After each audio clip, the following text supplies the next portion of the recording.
Happy to have Juan Dominguez. Thank you guys. Again, thank you to Phil and thank you everyone that is on the board for creating this space because creating a safe space for us to have discussion and also to disagree and go home and still be in the same community is very important.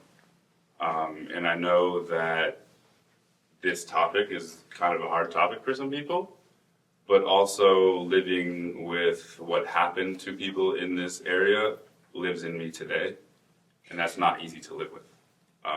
So I see the traumas that Fort Bragg has caused, and my community. Just because I'm from Point Arena doesn't mean I wasn't affected by that, but I am. But first, not going forward, I want to start with a prayer. I usually start my podcast with, and if you can't hear me, just let me know, okay? I just want to send love to anybody out there suffering from domestic violence issues. I want to send love to anybody out there suffering from mental health issues. I want to send love to our unhoused community. I want to send love to all of you for showing up today, because it's not easy to show up. Sometimes it's hard to get out of bed. So I want to send love to you for that. I want to send love to all of our relatives down south suffering from the LA fires. I want to send love to anybody that's suffering from this new change of power. There's going to be a lot of shifts. But I think with the community that we've created and the community that we want to create, I think we can handle it. We can continue to go forward with what we're doing. And I want to send love to our precious Mother Earth, and we come to you from Pomo territory. And lastly, I want to send love to any of our relatives out in Sudan, the Congo, and Palestine that are suffering from the genocide that my people also suffered from. So I want to start off with letting you guys know what Burn the Wagon means. Burn the Wagon is a symbol for patriarchy, capitalism, and colonialism. And us having these conversations is verbally burning those things to the ground. I don't want to incite any actual violence. I want us to start with our work, because we have been silenced for a really long time, for many, many years. I think the Fort Bragg history page about the early days of Fort Bragg says that natives were here for 10,000 years before Fort Bragg was even formed, before anybody even came here. So, and on top of that, Fort Bragg lasted for 4 years. So think about that, 10,000 years compared to 4 years. And had to have that history erased, and to be, the tribes in this area were taken, I don't know if you guys know this history, but the tribes were in this area were taken to Round Valley. And I don't know if you guys ever drove to Round Valley, but it's a pretty far drive. And this is before roads, this was before cars. This is when they actually had wagons. And my people were trying to burn them down, literally. And sometimes people get mad at that logo and say, don't you think you're going to be offended somebody? Or some white people come up to me and say, I don't like that logo because my ancestors would have been in that wagon.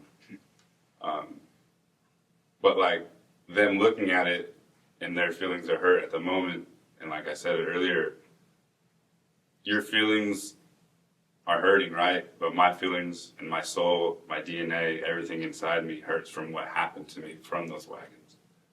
So it's difficult, and these things that I'm telling you might be difficult to hear, and it might be uncomfortable, but also me learning these things and unlearning a lot of things from colonization has been very uncomfortable.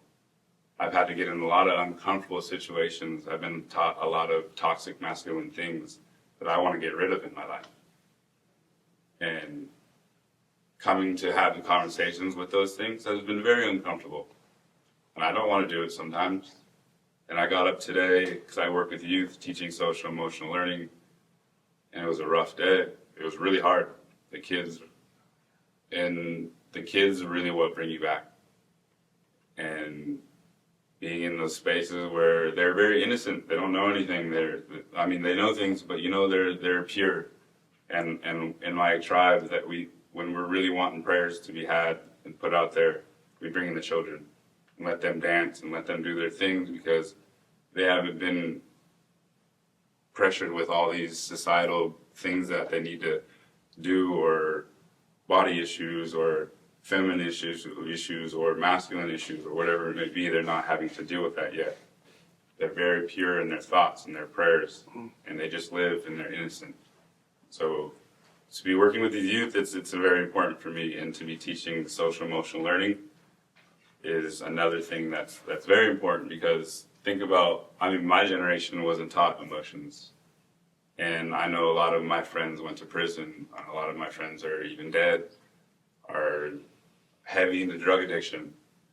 And I think if we were more in touch with our emotions, and in a moment where we're feeling overwhelmed by feelings of whatever we're going through, I think we would be able to kind of tap in and say, we call it a meta moment, taking a meta moment, a moment within a moment, you know, and then saying, what would my best self do? Really, what would my best self do in this moment of anger, of whatever it may be? So yeah, I think being in these spaces is beautiful, and I'm kind of on the way up, and I was just kind of like, where am I going to go with it? But I think I'm just kind of feeling it out, and kind of feeling where you guys are taking me, because I think energy is big, and there's a lot of good energy in this room. I can feel it. You know, I hope that everyone came with good intent to learn and to walk away with even asking questions. And if even one of you guys ask me questions and I don't know it, I want to do my best to go out and learn what that was that you asked me. And I want to be able to come to Phil and say, hey, here's that question that person asked me. If they left you that email, could you send it to them or have a conversation? Because I'm still learning. I'm still learning my language. I'm still learning songs from my ceremonies. I'm still learning a lot. And that was taken away by things like Fort Bragg, taken away by things like Fort Ross. That was the Russians. And the weird thing about it is Braxton Bragg. Does anybody really know who Braxton Bragg was? Just a little bit. Just what Me too. history books talk about. Me too. Like before coming up here, I was like in the weeks before coming up here, I was like, I'm gonna learn about him. And he lost a lot. Like I know it, like who he was in the Confederate Army, and we don't really care what he was fighting for. But like usually when they name places after people, they're like winners or whatever. But so I don't know. And the Confederate Army, I don't know, whatever. 100 slaves. Yeah, exactly. And they're fighting, and he fought in multiple wars. That was the Spanish-American War, Yeah. and then again in the South, in Mississippi, and in a couple other places. But yeah, it's weird also because he never even came here. I don't think he ever stepped foot in California even. Right. So that just goes into like the things like, why name a place after a person that never came here? Yeah. And the fort was here for 4 to 5 years. So to me, that's not a significant enough of a time to name something after somewhere, or you know what I mean? And we were talking earlier, is like people's, that's a pride, right, in the military. But with that pride in the military, they came here to enforce things on the native people when they were just living their lives.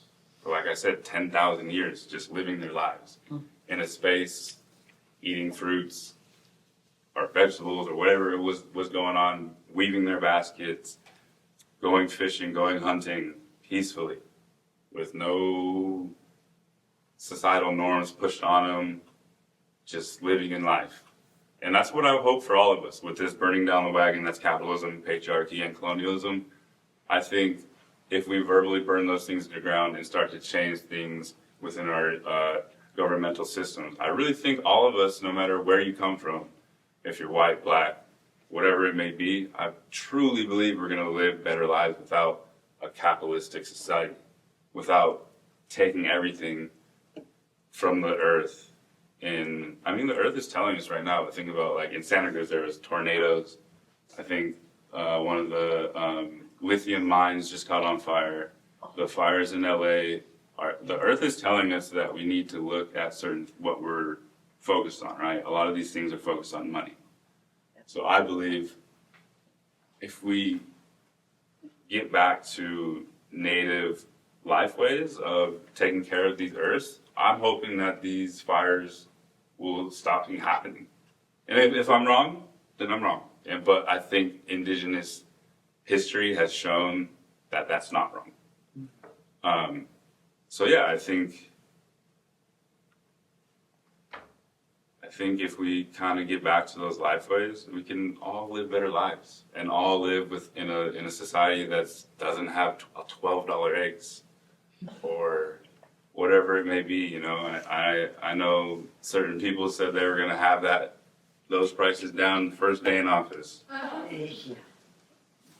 Yeah. So, but we have seen that that's a lie, and I think a lot of our country was hoping on those prices coming down when ignoring so many racist, so many transphobic, so many homophobic things that were just coming from the right and still are. I mean, like we all saw, I mean, I'm pretty sure we all have Facebook, we all have the media, we all seen gestures that have been thrown out there. And it's like, why is this okay? Why are we allowing this in these spaces? And I know they're always been hidden. And I think, yeah, and I think, exactly, and that's that capitalistic society we're living in. Like, look at the inauguration, the spaces that are usually saved for, people in government, right? It's all a bunch of billionaires sitting there. So, like, I don't know, and I think we have to get back to remembering that this country has always been a business. And it started on enslaving Black people from Africa, enslaving indigenous people from areas like this. And it just always has been a business, and it's always been about money. So I don't know how we're going to do it, but I want to try my best to at least get my community to come out and say, let's get back to this trade and barter system. Try our best, because I know it's hard in this capitalistic society, because I have to do it too. Like, I have to live in it, and I use cell phones, and I use all these new age things. I'm going to be honest, I love showers, I love living indoors, I love all these things, right? So I benefit from all these things. I'm going to admit that. But I do want to just talk about how these things have formed and what these things have brought us to. It's brought us to a place where 54%, or between 45 and 54% of our country is at a 6th grade reading level. And I might have to check those numbers, but I'm pretty sure it's between those numbers. So our money is going to places like policing and military, right? It's not going to educating people, because we understand that educating people creates communities like this, and communities like this, they usually don't want. So I think really unless I'm sure in your guys' questions I can cover more, but that's kind of what I'm about and what I stand for and what I want to do. I'm a traditional dancer. That's my main thing in my life, is my dancing and my sobriety, because dancing for me is like AA. And in those moments, you put on regalia, you're supposed to be praying for not only yourself, but others around you. And you're also taking in prayers from people that are watching you. So that is very important to me, is getting not only myself in those spaces, but kids that want to get in those spaces, and adults that have never been connected that also want to get connected. Because a lot of people our traditions were taken from them, and I grew up in a Christian household, and it was forced on me. And I think it's okay for people to practice their religions and whatever it may be, but if you're forcing something on somebody, I think that's where it doesn't get fun. And it didn't get fun for me when it was pushed on me. But once I went to traditional ceremony, my eyes just lit up. Everything inside me was just happy. Being in that and my older cousin, he was getting the regalia on me and doing everything for me to look nice and had the best necklaces. And in that moment, I knew I'm never going back to Christianity ever in my life. Because in that moment, I felt whatever it was, my ancestors, or, I mean, I guess, yes, my ancestors, I just felt that. And I felt that in that moment, and I was never, ever going back, ever. And I was 12, 13 at that moment. And I fell off, and I went towards drugs and alcohol, started partying, and went down that road, like a lot of my community does. And I want to do my best to encourage kids to stay out of those spaces and play basketball. Like, I was at basketball practice today, talking about coming up here, and a lot of the kids are just asking me, like, what am I going to say? Like, do I get nervous, or whatever it may be, like other questions. And like, hell yeah, I get nervous. I'm like, I've done this so many times, and palms are still sweaty, armpits sweaty. So I'm like, no matter how many times I do it, I'm nervous. And I guess that means I'm alive and I'm here doing the right thing. And no matter how nervous I am, no matter how much anxiety I have about it, and because like I know Fort Bragg forever. People are pretty proud to be their proud boys and whatever it may be. So I was thinking about that too, is like, am I going to have to deal with that? Like, what situation am I going to deal with? So just different things going through my head. But I'm getting here and started talking and having conversations with people and seeing people's smiles and faces really brought a different energy out in me. So on the way up, just like, oh man, our proud boy's gonna pull up. I know how it is right now. Like, they're out there real proud right now. So thank you guys for being here and being in a really safe space. And yeah, just very happy to be here, and very happy to be in community with you, and very happy to be able to meet you. And if I ever come to Fort Bragg, and if I see you ever, definitely come say hi. Because I want to be able to create that connection between Fort Bragg and Point Arena. Because there's a lot of connections, there's a lot of similarities in what we're going through and what we have going on. I don't know about up here, but I know the fentanyl crisis down there is really bad.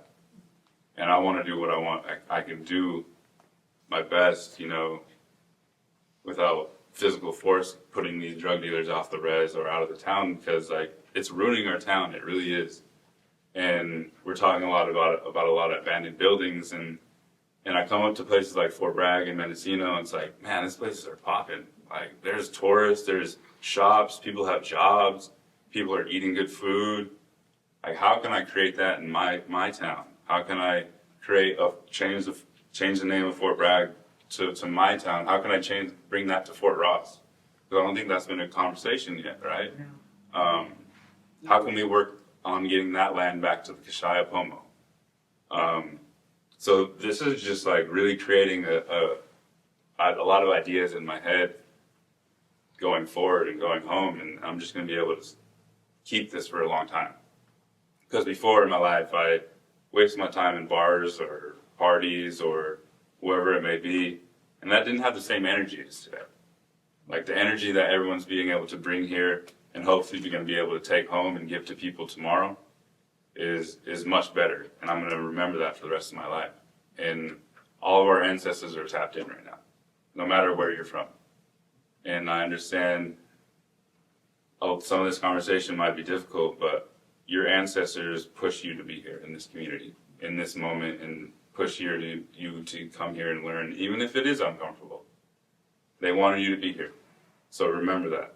They want you to be here in this space, and they want you to continue these words that I'm telling you, or continue these conversations that you had with somebody else here in this room after I'm done talking. They want you to push that to somebody tomorrow, or somebody the next week. If you're just feeling down, you remember this memory from today, and it gives you that spark again. So I think that's kind of where I'm at. And if you guys have any questions, I definitely want to open it up at that point. Yeah.